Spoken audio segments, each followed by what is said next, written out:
নমস্কার বন্ধু, আমি সুমন বিশ্বাস। প্রতিদিন নয় আজও স্বপ্নিল বাংলা ক্লাসের পক্ষ থেকে সকল শিক্ষার্থী বন্ধুকে স্বাগত। দেখো বন্ধু, আজ দীর্ঘদিন পরে, মোটামুটিভাবে প্রায় 6 মাস পরে আজ আমি তোমাদের নতুন করে পড়ানো শুরু করলাম। দীর্ঘদিন বিভিন্ন অসুবিধা থাকার জন্য আসতে পারিনি, কিন্তু বিভিন্ন অনলাইন শিক্ষার্থী বন্ধুদের কাছ থেকে বারবার অনুরোধ পাচ্ছিলাম যে স্যার আপনি কেন আর ভিডিও আপলোড করেন না, আপলোড করলে আমাদের খুবই উপকার হতো। ফলে বারবার তাদের ফোনে বা মেসেজে সাড়া দিয়ে আজকে আমি দীর্ঘদিন পরে আজ অন ক্যামেরায় আসিনি, ক্যামেরার নেপথ্যে থেকে গোটা বিষয়টাকে বোঝানোর চেষ্টা করব। কারণ আজকে একটু অন্যরকম ভাবনা চিন্তা করলাম, দেখি অন্যভাবে পড়ানো যাচ্ছে কিনা, বোর্ড ছাড়া খাতার মাধ্যমে পড়ানো যাচ্ছে কিনা। এমনিতেই বন্ধু আমার হাতের লেখা ভীষণ খারাপ, সেক্ষেত্রে হাতের লেখা খারাপ হওয়ার জন্যে তোমরা হাতের লেখাটা যতটা নজর দেবে, বোর্ডের ক্ষেত্রে বলেছিলাম, খাতার ক্ষেত্রে তার থেকে আমি কি বলছি সেটাই বেশি কিন্তু নজর দেবে, তাহলে কিন্তু বুঝতে সুবিধা হবে। আজ বিভক্তির উপর একটা বিষয় পড়াবো, যেটা সাধারণত প্রচুর সমস্যার ছেলেমেয়েরা পড়ে। কারণ কারক বিভক্তি মাধ্যমিকে পাঠ্য আছে এবং যেটা হচ্ছে এসএসসিতে পাঠ্য, এবং এসএসসি পরীক্ষা কিন্তু এবার হচ্ছে শিওর নভেম্বর ডিসেম্বর করে কিন্তু একটা পরীক্ষা হবে বলে আমার মনে হয়, এবং হিউজ মাপের বড় একটা কিন্তু নিয়োগ হবে, 50-60 হাজার একটা নিয়োগ হতে পারে আমার ব্যক্তিগত ধারণা। সেদিক থেকে তোমাদের পরীক্ষার প্রস্তুতির কথা মাথায় রেখে কিন্তু আজকের এই ভিডিওটার আয়োজন করেছি। আশা করছি এবার মাঝে মধ্যেই যেসব টপিকগুলো গুরুত্বপূর্ণ অথচ আমার ভিডিও করা হয়নি সেগুলো সম্পর্কে আলোচনা করব। দেখো বন্ধু, আজ যে জিনিসটা আলোচনা করব সেটা হচ্ছে এই যে শব্দ বিভক্তি আমরা পড়েছি, কিন্তু প্রকৃত শব্দ বিভক্তি কটা, বা প্রকৃত শব্দ বিভক্তির চিহ্ন কি, বা প্রকৃত কারক বিভক্তির চিহ্ন কি, বা প্রকৃত বিভক্তি আমরা কটাকে বলবো, বাকিগুলোকে কেন প্রকৃত বিভক্তি বলবো না, সেটা সম্পর্কে আলোচনা করি। দেখো বন্ধু, কি বললাম যে প্রকৃত শব্দ বিভক্তির চিহ্ন, কি বললাম প্রকৃত। এই যে প্রকৃত মানে কি বলতো, প্রকৃত শব্দ বিভক্তি, প্রকৃত শব্দ বিভক্তি, বোঝা গেল বন্ধু? এই যে প্রকৃত, প্রকৃত কথাটা মানে কি, প্রকৃত কথাটা মানে কিন্তু আসল, অর্থাৎ প্রকৃতপক্ষে শব্দ। আমরা জানি শব্দ বিভক্তি অনেক রকম আছে। কি রকম শব্দ বিভক্তি আছে? যেমন এ একটা শব্দ বিভক্তি, তে একটা শব্দ বিভক্তি, অন্তস্থ একটা শব্দ বিভক্তি, র একটা শব্দ বিভক্তি, কে একটা শব্দ, এরকম বিভক্তি শব্দ বিভক্তি কিন্তু প্রচুর রয়েছে। ক্লিয়ার?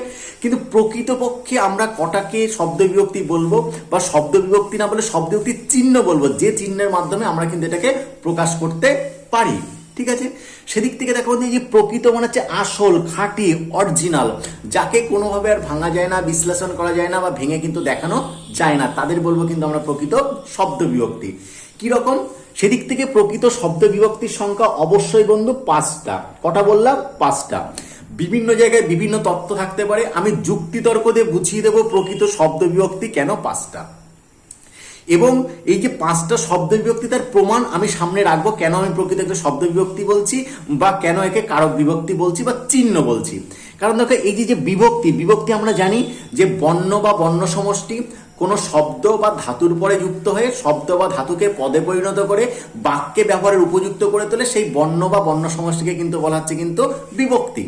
ক্লিয়ার? এবার শব্দের সঙ্গে যে বিভক্তি যোগ হয় তাকে বলা হচ্ছে শব্দ বিভক্তি, আর ধাতুর সঙ্গে যে বিভক্তি যোগ হয় তাকে বলা হচ্ছে ধাতু বিভক্তি বা ক্রিয়া বিভক্তি। আমার বিভক্তি সম্পর্কে যে ক্লাসটা আছে তোমরা দেখে নিও, তাহলে বুঝতে পারবে।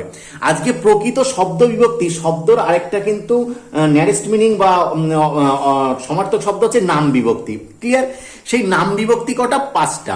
কিরকম ভাবে প্রকৃত শব্দ বিভক্তি, নাম বিভক্তি 5টা একটু তোমাদের বুঝিয়ে দিই। সেই 5টা হচ্ছে এ একটা প্রকৃত শব্দ বিভক্তি, বোঝা গেল বন্ধু? কে একটা প্রকৃত শব্দ বিভক্তি, রে একটা প্রকৃত শব্দ বিভক্তি, ক্লিয়ার? তে একটা প্রকৃত শব্দ বিভক্তি, র একটা প্রকৃত কিন্তু শব্দ বিভক্তি। দেখো 1 2 3 4 5, এই 5টা হচ্ছে প্রকৃত শব্দ বিভক্তি। এবার তুমি আসো, কেন আমরা একে প্রকৃত শব্দ বিভক্তি বলছি, ব্যাপারটা বুঝিয়ে দিই, তাহলে কিন্তু বুঝবে প্রকৃত কেন বলছি। আসল, খাঁটি, মূল, অর্থাৎ এদের কোনোভাবে আর বিশ্লেষণ করা যায় না বা ভেঙে দেখানো কিন্তু সম্ভব নয়, তাই এদের বলছি প্রকৃত বা আসল। এবার তোমার প্রশ্ন হতে পারে যে এরা কেন আসল, তাহলে বাকি যে স্যার আপনি অন্তস্থ আগে লিখেছিলেন, তাহলে এ কি অপরাধ করলো, বা আমরা তো এর বলে একটা বিভক্তি জানি, তাহলে এটা কি হলো, এই যে এরটা তাহলে কি, আমাকে যদি একটু বুঝিয়ে দেন, বা অন্তস্থ একারও আমরা কোনো জায়গায় দেখি, তাহলে এটা কি, এই ব্যাপারটা একটু বুঝিয়ে দিলে হয়ে যায়। আমি সেটাই বোঝাবো যে এরা কেন প্রকৃত শব্দ বিভক্তি বা নাম বিভক্তি হলো, এরা কেন বাদ গেল, সেটা আমি কিন্তু তোমাদের বুঝিয়ে দিচ্ছি। কিরকম ভাবে? দেখো বন্ধু, এই যে এ যে প্রকৃত শব্দ বিভক্তি, এই বিভক্তিটা কি হচ্ছে, একটু রূপান্তর হতে পারে, অন্য রূপ নিতে পারে। এ বিভক্তি একটা অন্য রূপ কিন্তু নিতে পারে। কি রকম ভাবে এ বিভক্তি অন্য রূপ নিয়ে অন্ত্যস্ত হতে পারে, অন্তস্থ করে কিন্তু হতে পারে। অর্থাৎ এ বিভক্তির একটা রূপান্তরিত রূপ অন্তস্থ বা অন্তস্থ একটা উদাহরণ দিই। যেমন ধরো মা একটা শব্দ, তার সঙ্গে আমি এ বিভক্তি যদি যোগ করি, তাহলে আমি কিন্তু অবশ্যই কিন্তু লিখতে পারি মায়ে। ক্লিয়ার? তাহলে এ বিভক্তি এখানে কি হয়ে গেল, অন্তস্থয় একার কিন্তু হয়ে গেল। ফলে এই যে এ বিভক্তি, এ কিন্তু রূপান্তরিত হয়ে বা অন্য রূপে অন্তস্থয় একার কিন্তু হয়ে যাচ্ছে। বোঝা গেল বন্ধু? সুতরাং এটা হচ্ছে প্রকৃত বিভক্তি, আর অন্তস্থয় কিন্তু এ বিভক্তির একটা রূপ মাত্র। অন্তস্থ বা অন্তস্থয়কার কিন্তু প্রকৃত বিভক্তি নয়।